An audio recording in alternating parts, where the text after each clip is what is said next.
Magandang araw mga kaparokya. Today is April 18, araw po ng Huwebes at inyo na namang masasaksiyan ang panibagong yugto ng ating online viewership ng dalawang bigating noontime show dito sa bansa, ang Eat Showtime at ang Eat Bulaga. Pero bago natin umpisahan yan mga kaparokya ay humihiling ako sa inyo na pakisubscribe ang aking YouTube channel, pakiclick ang bell notification icon para lagi kayong updated sa mga bagong video na ilalabas ko. Salamat! So mga kaparokya, kahapon nga ay sinagot na ng Tito Vic and Joey, particular ni na Tito Soto at Joey De Leon yung speculation na nalulugi at magsasara na daw di umano ang longest running noontime show na Eat Bulaga.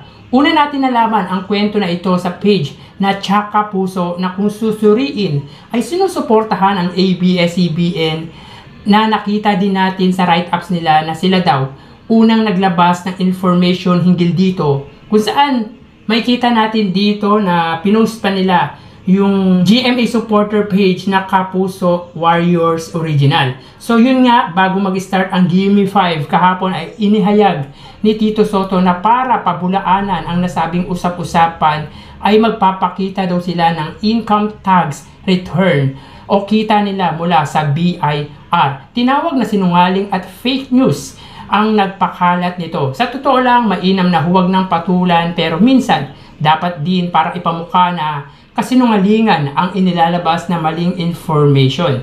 Hamon pa ni Joey De Leon, umabot daw muna sila ng 15 years at baka daw lumuhod pa si Henyo Master Joey De Leon. Meaning, hindi ang Eat Showtime ang pinatutungkulan nito dahil ang Eat Showtime ay 15 years already.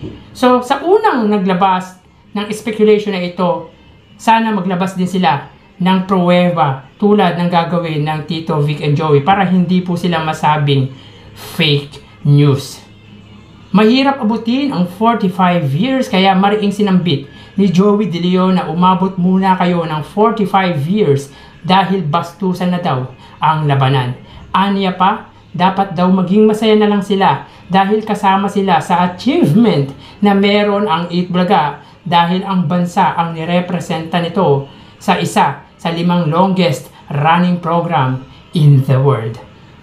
So tara ating alamin ang online viewership ng dalawang bigating noontime show. Para sa Eat Bulaga under TVJ Facebook page na may 2.2 million followers at sa Eat Showtime naman na may 17 million followers.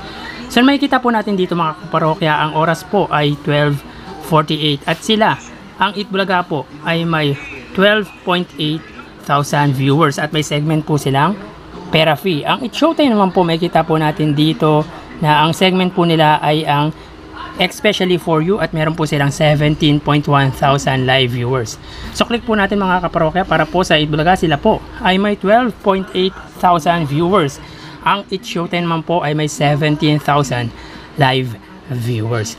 So ulitin po natin mga kaparokya, as of 12:48 PM ang Eat Bulaga po, sila ay may 12.8 thousand live viewers at ang Eat Showtime naman po ay may 17,000 live viewers. So kita naman po natin dito kung sino ang lamang. Ang Eat Showtime po ang lamang pagdating sa online viewership nila sa Facebook at ang lamang po nito ay 5,000 viewers. So mapunta naman po tayo sa TV Network YouTube channel para po sa Eat Bulaga. Under po yan sa TV5 Philippines na may 1.73 million subscribers. Ang Eat Showtime naman po, under po yan sa ABS-CBN Entertainment YouTube channel na may 47.4 million subscribers. So as of 12:49 PM mga kaparokya, ang Eat Bulaga under TV5 ay may 39,000 viewers. Ang Eat Showtime naman po under ABS-CBN Entertainment ay may 103,000 live viewers. So ulitin po natin mga kaparokya, as of 12:50 PM ang TV5, sila po ay may 38,000 live viewers. Ang Eat Showtime under ABS-CBN Entertainment ay may 104,000 live viewers. So pagdating naman po sa TV Network YouTube channel live viewers, ang ABS-CBN po ang siyang lamang against TV5 at ang lamang po nito sa katapat na programa ay 64,000 live viewers. So mapunta naman po tayo sa main YouTube channel ng dalawang bigating noontime show para po sa Eat Bulaga under Eat Bulaga TVJ YouTube channel na may 954,000 subscribers. Sa Eat Showtime naman po na may 2.14 million subscribers. So as of 12:50 PM, ang Eat Bulaga sila po ay may 61,000 viewers. Ang Eat Showtime naman po ay may 87,000 live viewers. So ulitin po natin, as of 12:51, ang Eat Bulaga po sila ay may 61,000 at ang Eat Showtime naman po ay may 85,000 viewers. So pagdating naman dito sa main YouTube channel ay lamang po ang Eat Showtime laban sa Eat Bulaga. At ang lamang nito sa katapat na programa ay 24,000 live viewers.